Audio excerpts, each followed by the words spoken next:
Hello and welcome to Share Talk. I'm Charlie Gibson. Now, as we know, one of the very bright spots so far this year in terms of investment returns has been gold.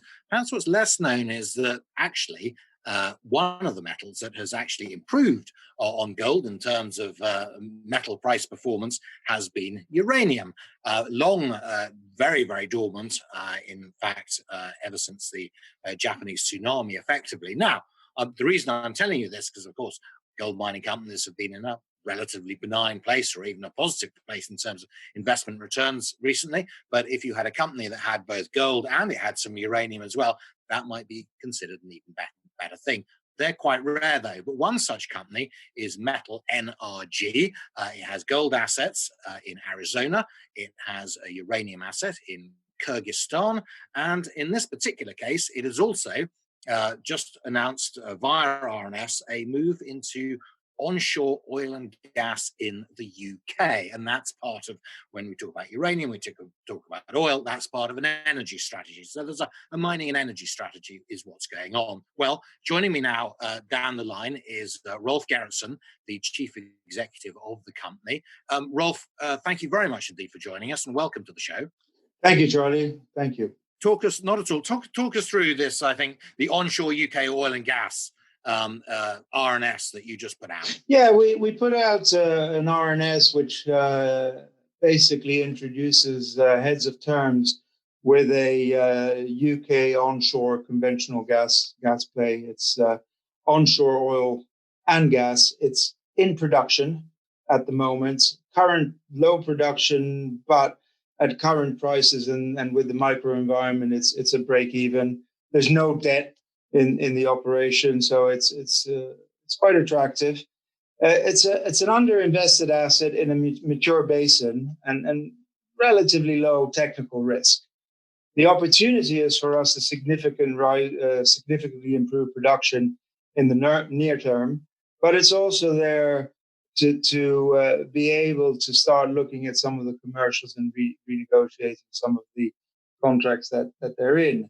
The idea is to complete a due diligence process probably by the end of August, beginning of September.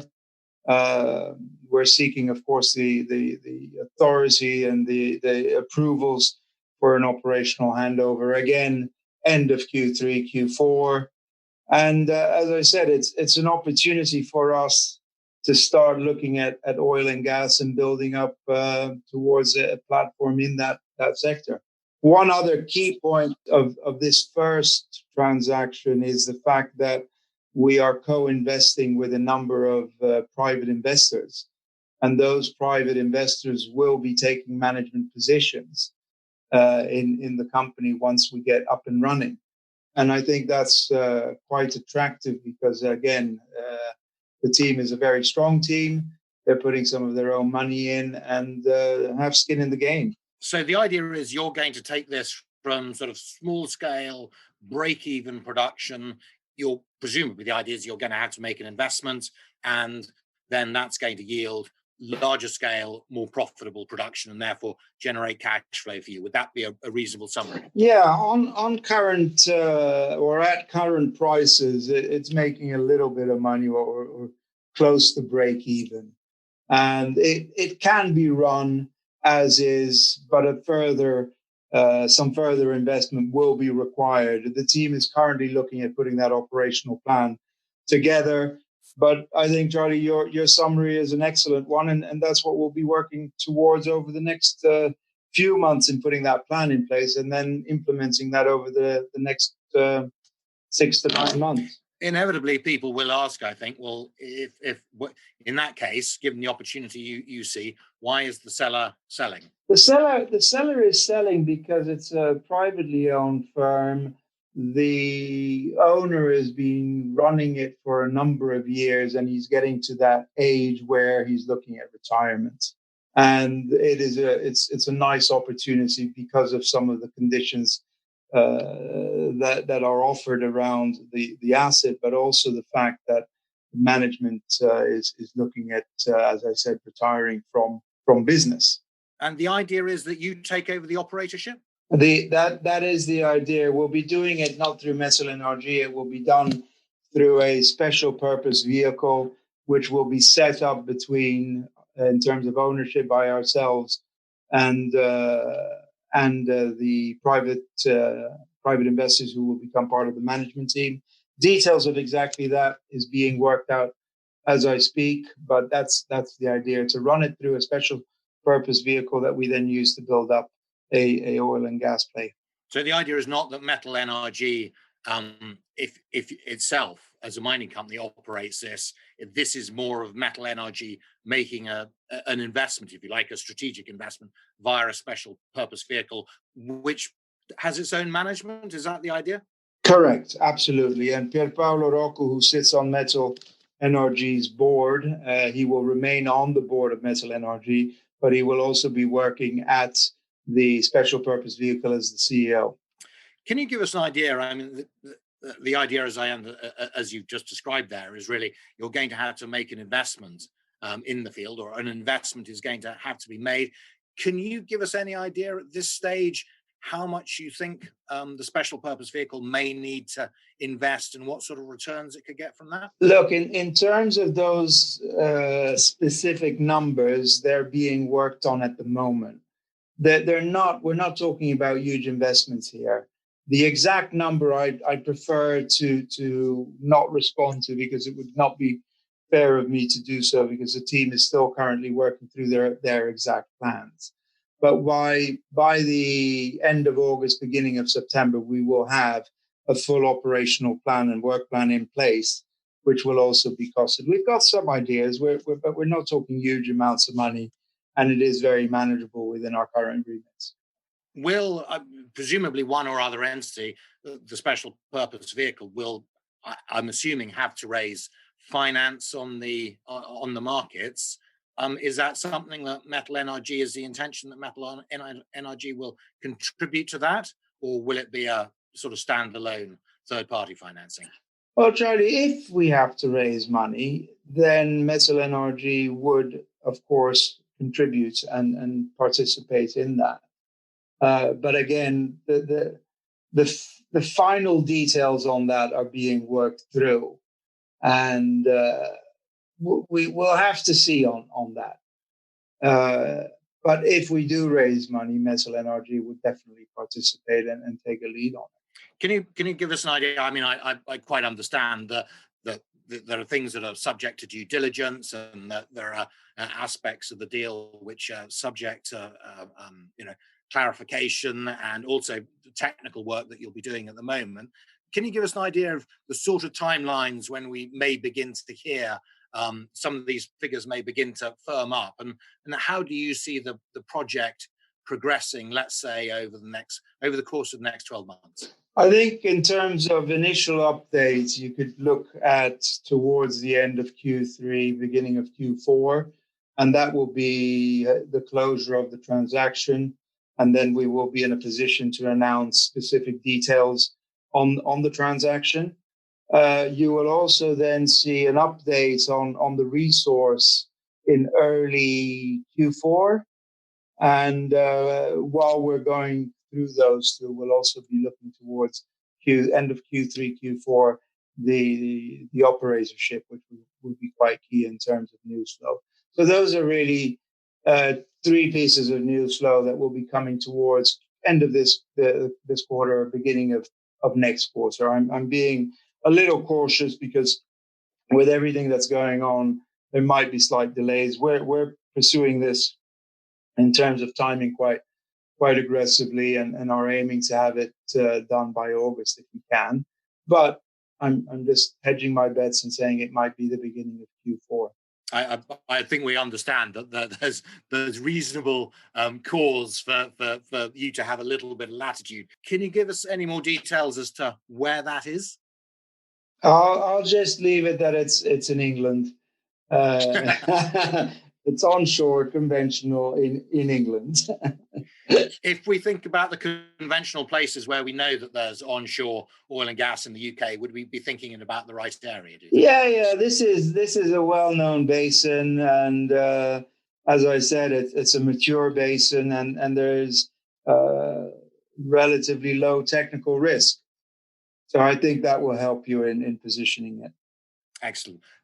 We've spoken obviously a lot up to this point about the oil and gas opportunity there and that deal. But of course, MetalNRG is in its inception a mining company. Just tell us a little bit about your other assets, and you've hinted at the effect that coronavirus is having. But just tell us how your other assets are progressing. I suppose particularly Goldridge in Arizona, your uranium asset in Kyrgyzstan. Just how they're progressing, what milestones you hope to hit, when you hope to hit them, how they're developing, and where you see them going. Okay, well, let's start with uranium, because that's a little bit of an unfortunate situation at the moment, in that the government of Kyrgyzstan has actually imposed and passed a law which bans the exploitation of uranium in country.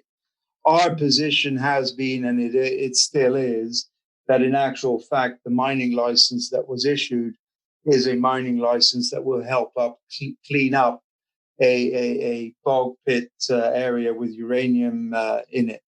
And that is continuously our position, and that position is maintained. The local team are trying to do something there to see what can be done to revitalize it, if at all. Frankly, we don't have a lot of hope on it at the moment because of the ban that has been imposed. So uranium, unfortunately for us, is not really where it is. On the Goldridge side, on the other hand, while we haven't been able to do a lot of work in Arizona, we are still very keen and very focused on bringing it to a sustainable level of production. Historically, we've had the previous operators that left behind a waste dump that we've had a look at outside level 6. And those that have followed the story a little bit will know that level 6 is the ground level where you enter the mine. And then we have also a number of pillars that have been left behind by the previous operators at level 6 underground. So now we're going into the mine, and that's where there are additional pillars left behind.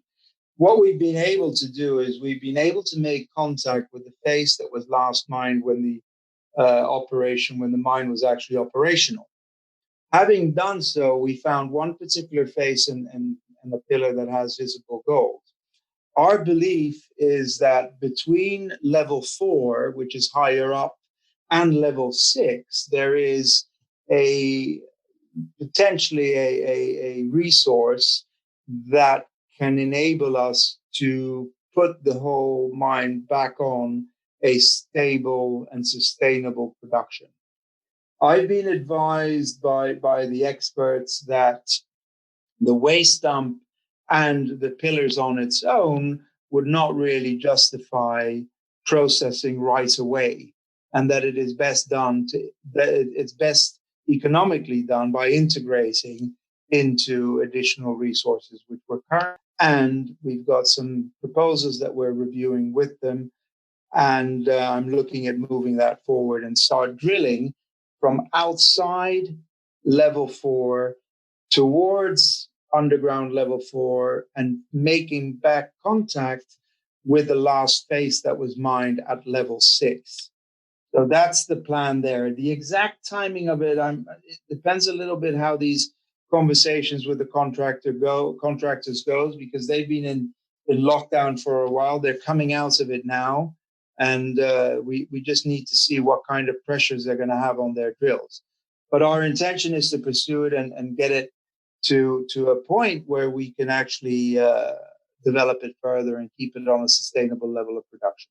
So if all goes well, I mean, how do you think that Goldridge would develop over the course of, let's say, the next 3 years? If all goes well, Goldridge will have, within the next 3 years, a small operating mine that could be of interest.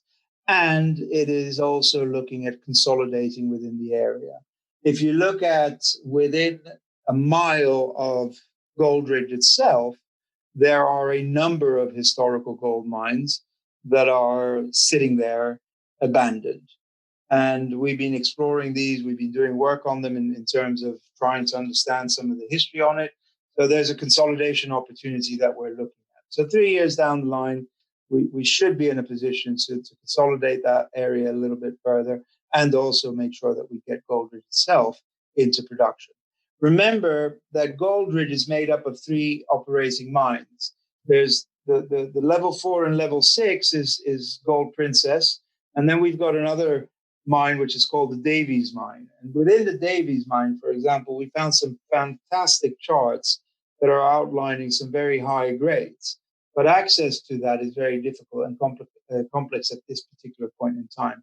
So again, there's opportunities to develop the exploration story further, but there's also the opportunity to further develop the actual number of mines that we look at bringing into the fray. Do you think you could make an estimate of how much production the entire complex could support if it was brought up to, if you like, steady state? That's a bit too early to say, because the first step we have to go through is this initial drilling program that I mentioned, Charlie, that gives us an idea of, is our assumption actually valid, first of all, and then gives us a good idea of what's in that area which has been unexplored thus far. All right, Rolf, we wish you the very best of luck. We look forward to speaking to you in the very near future again as things develop for you. Thank you very much indeed. Ladies and gentlemen, that was Rolf Gerritsen there, the Chief Executive Officer of MetalNRG. You can hear things maybe slightly in the slow lane as far as uranium in Kyrgyzstan is concerned, but Goldridge still progressing, and this new opportunity via a special purpose vehicle in oil and gas onshore UK.